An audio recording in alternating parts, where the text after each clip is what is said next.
Good morning, gardening friends. Today is Sunday, May 11th. It is 74 degrees. Humidity is not too bad today. And the sun is out. It is glorious out here today. Quite a few things happened this last week. Not a lot of gardening took place, but that's how it is. Some weeks you get caught up with other things. There are other things to life than gardening. Coming from me, that's rich. But we had some rains on Wednesday, a reprieve on Thursday, and then the sky opened up Friday and Saturday. We got over 6 inches of rain. My rain gauge stopped at 6 inches. You can see the top of the palm is looking well. The Canary Island date palm. Everything out here is very lush and green, and we're approaching that time of the year here in the south, especially in established gardens, where it's time to start keeping the jungle at bay because everything has been fertilized and everything is growing hand over fist. You just want to make sure that they stay within the bounds that you want. You can see here the crepe myrtles here and there have thickened out nicely. But without further ado, let's go for a little walk and chat. My chrysanthemum is blooming. It will stay in that pot and bloom again later this year. I do cut the dead flowers off. Oh, we are joined this morning. Miss Mimi is out and about in our garden. She's wondering who I'm talking to. The cyclamen are putting on their last hurrah. The heat will get to them. Uh-oh, I think she wants to go in. Are you done, Miss Mimi?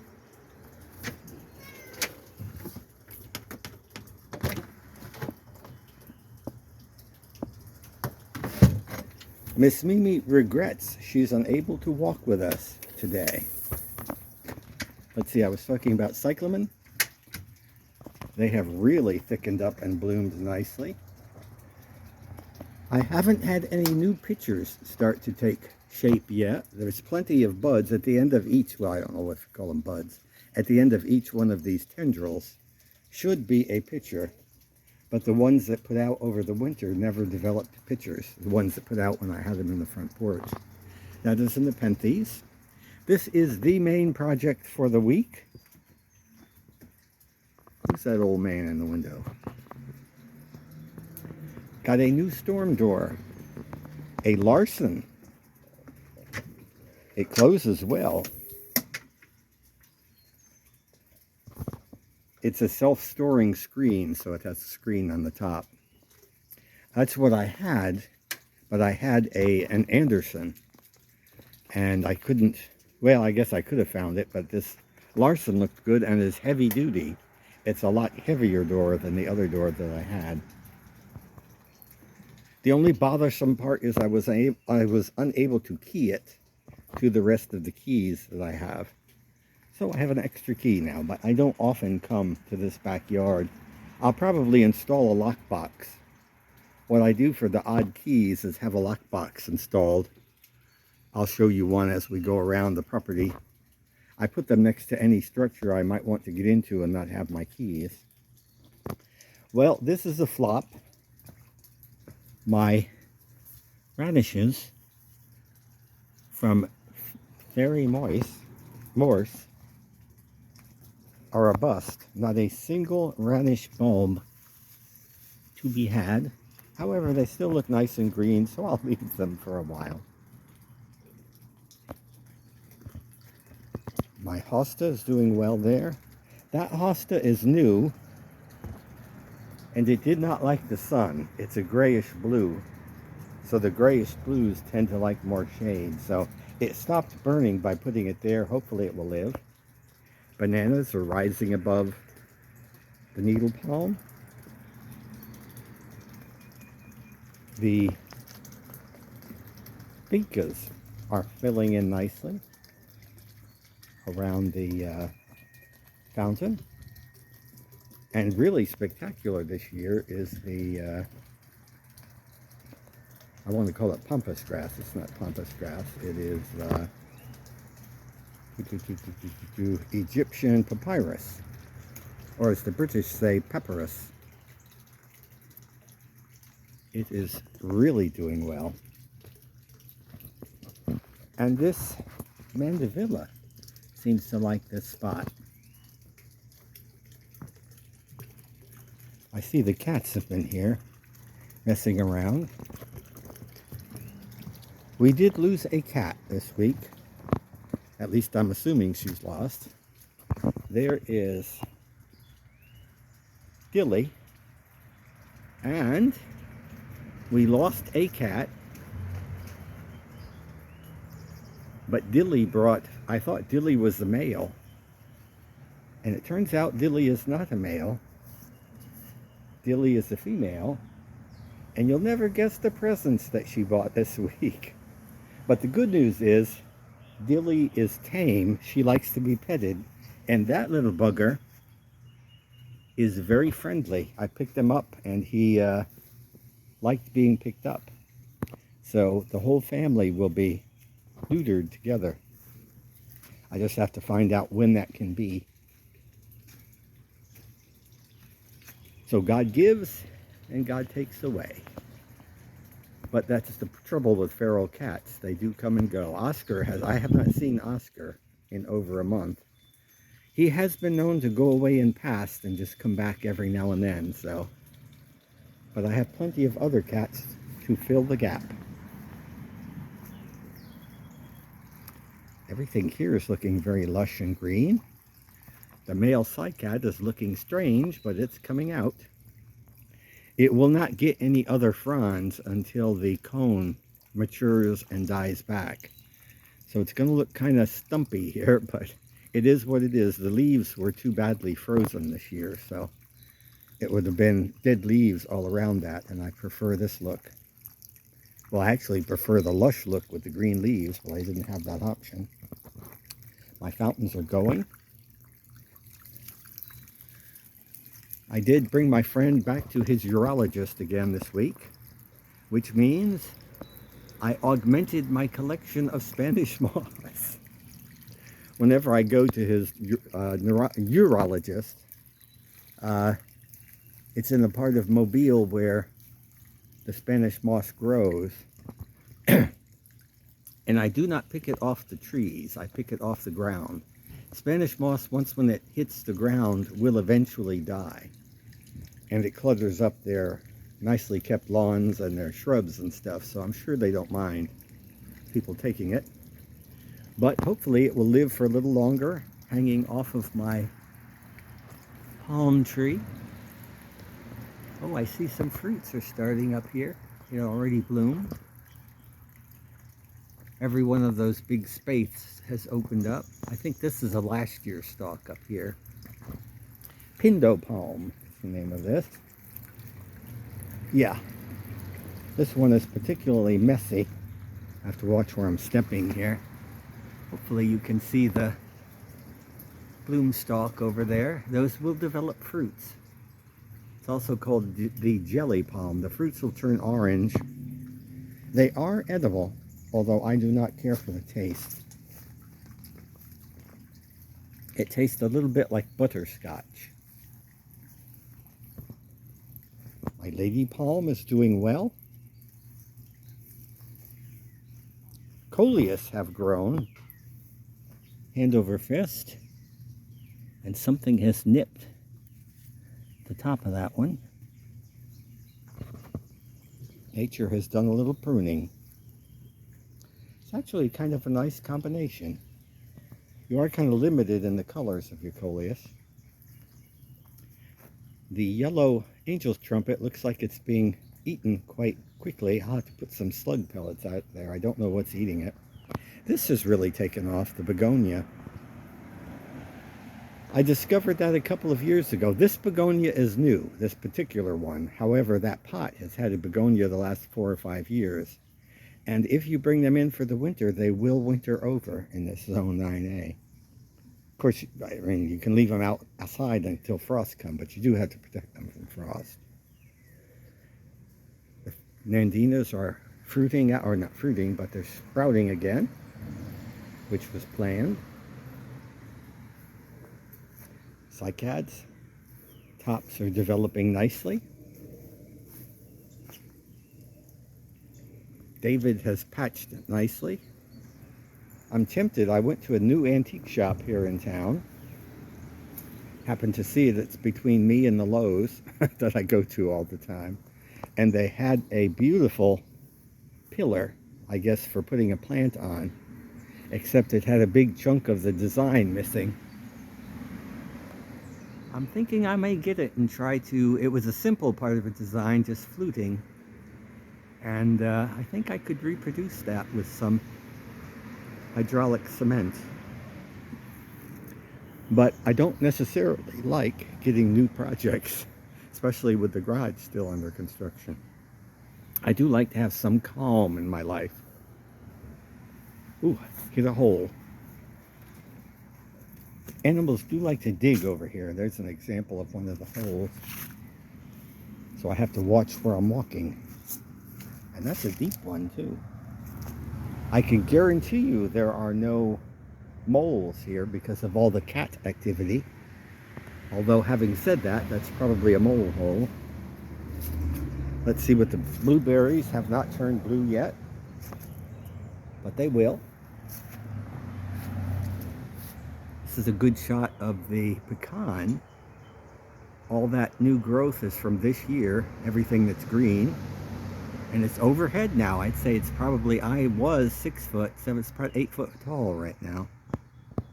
Same vincas I have in the pots here are the ones that I have by my deck. And the bottlebrush tree is greening out. You can see a lot of new green coming here and there. I didn't know whether to cut the dead off or leave it, and I left it out of sheer laziness. And it apparently is sprouting off of those dead areas. So I figured I'll let it go for another month and then maybe come back in, and whatever hasn't sprouted, I'll go ahead and cut it out and sort of pretty the bush up. I don't think it necessarily needs it in order to survive, but I'll do it anyway. And I'll tell you what, this sedum likes being in that little restricted pot, because that was just a little wisp of a cutting that I put in there earlier this spring. And it must like the heat and the amount of water that it gets there. These Confederate jasmine, Trachyospermum jasminoides, have filled out nicely. The old leaves had been burned, and what I did is the vines were still good, so I just kind of knocked the leaves off when they got loose. And now it's thickened over. You'd never know there were dead leaves there. I did not get in here and clean this up this week. It'll be there till next week. I wanted the new storm door instead. That was a surprise. I wanted it, but I didn't know it was going to happen this week. So it's a plus that it happened this week.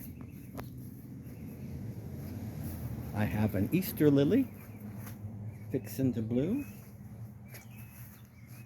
This side of the garage is looking fine. Here's the lockbox I was telling you about.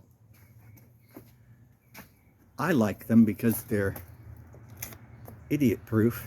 As long as you remember the combination, you dial the combination in, and if it's right, it'll open, and there's a key inside.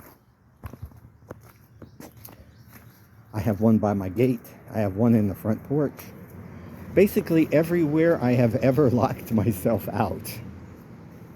And of course, there's a different key in each one. I locked myself in the backyard one time and actually had to get a couple of ladders and go up over my 8-foot fence and down on the other side and then call a friend. I'm still getting strawberries, which you can see here, hopefully. And these the Alstroemeria look beautiful.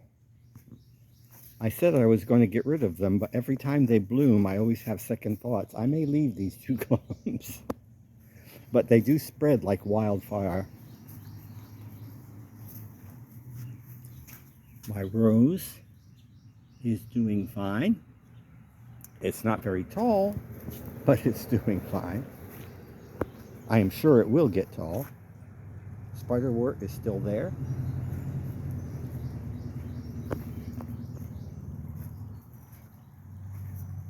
Dilly doesn't know what to do with the fountains going. She's not used to drinking while the fountains are moving.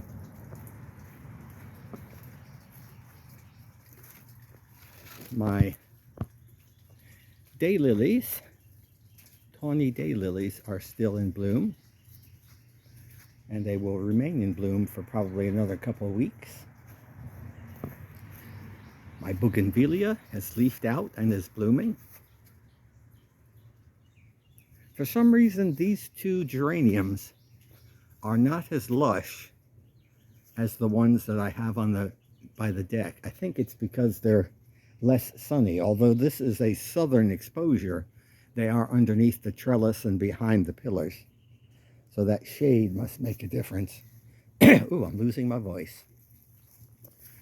Well, I have to keep Gatto's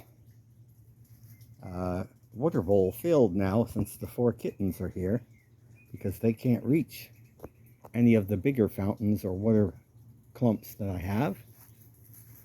Oh, I thought I saw a hummingbird. Let me take a closer look. Let's sneak up here and see if he's... There is a hummingbird that comes to my feeder, but usually it's 7 in the morning, and it's about 9:30 now. No, I don't see him here. I thought I saw him flitting around here for a minute. For some reason, these Easter lilies shriveled up in bud form rather than blooming. Don't know why, but that happens every now and then. This one, however, did open and is looking nice. This is a nice shot from here. The roof on that garage looks really good. They still have to do some trim work around underneath it, but they were able to visually level it out. It actually had a hump in the center.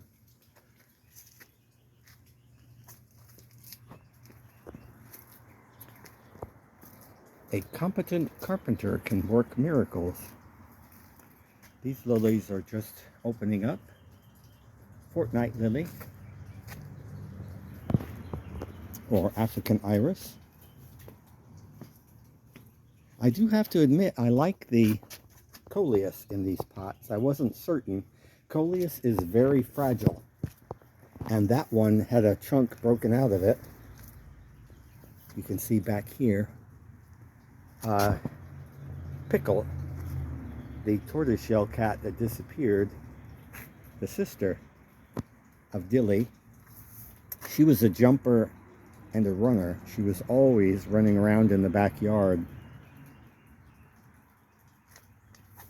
getting into mischief, going places she shouldn't go. Come on. Time for your camera. Close up. She's wondering what is going on. Whew, it's getting warm out here now. It was 75 when I started. Have to unlock my gate. Here's a nice thing about gardening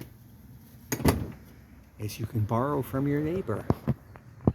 She has a beautiful white rose of Sharon. It is very nice. The only problem with Rose of Sharon is it's not great to have it over a sidewalk because the blooms last only one day and then they fall off. My Pyrrhus japonica has got some sprouts. It's hard to water that. I have to put a tall stick there because I water from that part of the sidewalk because that's as far as my hose stretches. Oh, let's take a look here. My cordylines are coming back. Let me get this leaf out of the way. At this point, they're fragile. Toad lily. Something looks like it's eating some of it. This little garden's coming together nicely. You can see all the new growth already on this jasmine. It's got about 6 inches of growth since I planted it, as well as flowers. This is the one I planted last fall. These flowers are extremely fragrant. And Sarah is turning this into a hydrangea bed. My property ends right before the stump. I have a hydrangea that Miss Mimi got me for Mother's Day. Happy Mother's Day, by the way. It's a blue one. I'll show you at the end of this, but I plan on planting it right there.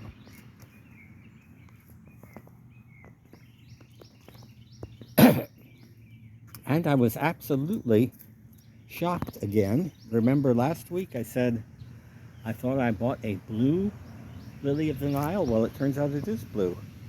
The early buds look white. You can actually see it there, hopefully.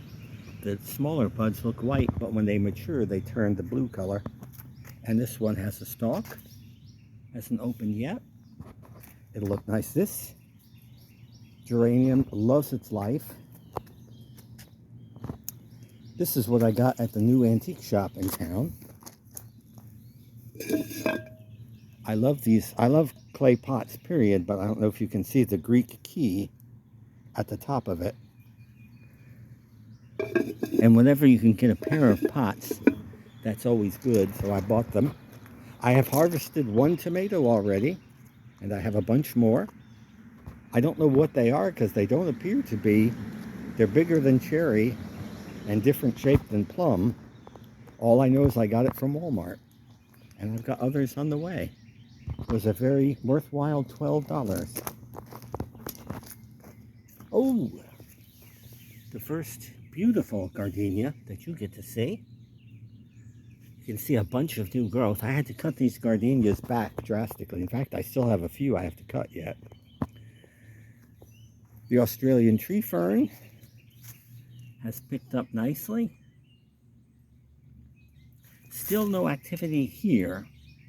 I don't know what it's going to do there, but we'll see. But at least the central stalk is growing, which is the main thing. I unfortunately did not get to any of those darn bags of leaves yet. They are a thorn in my side. I have room for them. I'm not complaining now. But I keep forgetting to get to them because they're so well disguised. This I did not show you last week. Let me back up and show you this week. Look at the sprouts on that crepe myrtle. It is the perfect height for blocking my neighbor from across the street from me seeing her come out of her house. I like to be able to come to my front door sometimes and just look out first thing in the morning, and I always feel awkward if the neighbors are out. But I don't have to worry about that now because that is thick enough in just the right spot. And I am letting them grow down to here. I'm going to have whatever sprouts come in, let the sprouts come. Because I'm tired of, I used to limit up very tall because I used to park here. And you don't want to park under a crepe myrtle because it loses its flowers, and they will, in the heat of our summers, they will actually stick like glue to your paint job of your car. They can be scraped off, but you might damage the finish of your car in the process of doing so. So it's best not to park under a crepe myrtle if you can get away with it. So that was why I sort of limbed it up so much. But now that I don't park there anymore, I'm letting the limbs come lower to the ground, and I'll be able to see the flowers better. That way it only bloomed at the very top. No activity off of these lilies of the Nile yet. This batch usually sends up stalks, but I don't see any yet. I did see a couple of horse lubbers and killed them. This is horse lubber damage. They love those plants. They go out of their way to find amaryllis. Well, while we're here, you can see the ginger lilies in the background. Ah, another gardenia. And I can smell it from here. If you do cut them and bring them in the house, I usually plunge them underwater and swish them around, because sometimes they have little black bugs in them. Although this doesn't seem to have it right now. But they're very fragrant.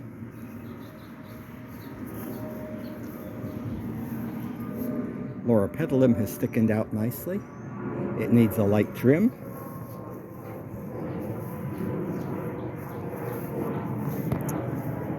And my black Italian fig is sprouting up. Back in here, oh, I see I have some activity.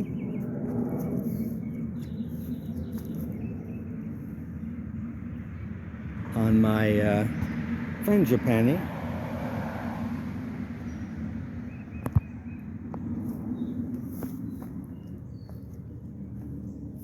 Back in here, the nandinas have grown in nicely. I really do like these impatiens. It's been a while since I had impatiens here. As I told you many times, the slugs love them, but so far they have not found them. And I see these lilies. It must be some kind of a fungal disease because of the way it's dying back. Back in here, I have to contain the jungle. I have not done any work this past week, but it needs a little trim here and there. I have a couple, these caladiums I have all over. These are called fur elise. Whether or not they'll come back this year, we'll see. That probably is about 4 or 5 years old. In zones 9, well, I used to be 8B, but in 9A, 8B, they are perennials. But they're not reliably hardy, let's put it that way.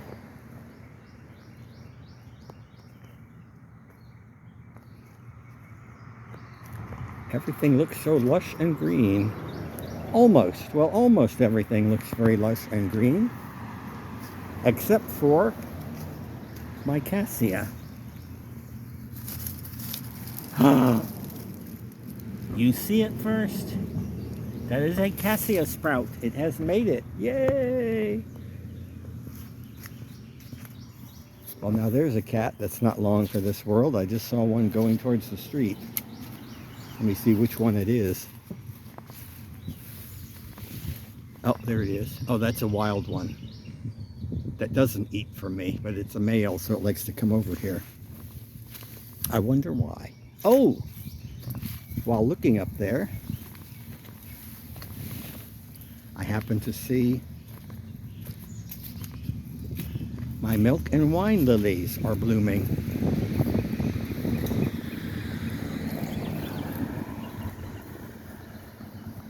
They're called milk and wine because of the pink coloration inside.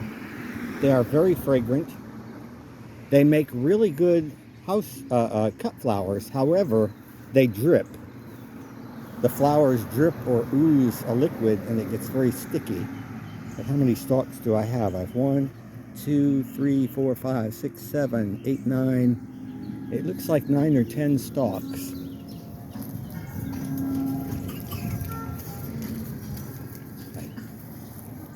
And over here you can see the Opuntia cactus is doing well.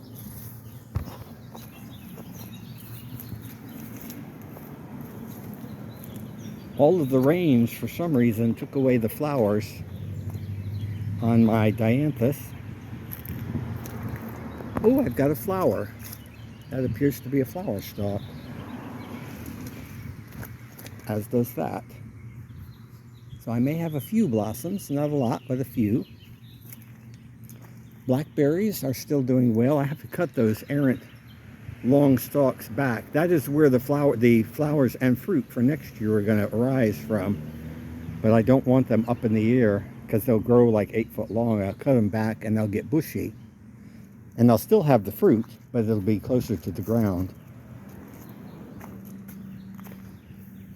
Oh, my marjoram is blooming. That's what marjoram blooms look like. And my dill, some of it, is starting to flower. And these blackberries are prolific because all the berries I've gotten, it still has flowers on it. And they're actually pretty pink and white flowers. Looks like an apple blossom. They are Apache thornless. The lavender I planted earlier this year is doing well. That will hopefully overwinter in those pots. By the way, this is one of those gardening tricks that I have found. If you have two pots that are very similar but are not quite matchy, I will show you a trick. Plant them in monkey grass. This has ornate carving on the side. This one does not. However, the monkey grass disguises that, and no one will be any the wiser except I shared my secret with you. I would have liked to have gotten another. I had two of those fancy pots, but they broke because of the frost. Uh-oh. It doesn't look like I'm going to have any broccoli this year, because something, unless I spray it, something has eaten the heck out of my broccoli leaves. Only the tender new growth. I do have some spray, but I hate to use sprays. I'm not crazy about broccoli. I may just let it go. But that's about it for the day. We've got the last of the magnolias. Plumeria. That's what that is. Frangipani or plumeria. I was just thinking I had forgotten about it because of everything else we were talking about. Let's go in.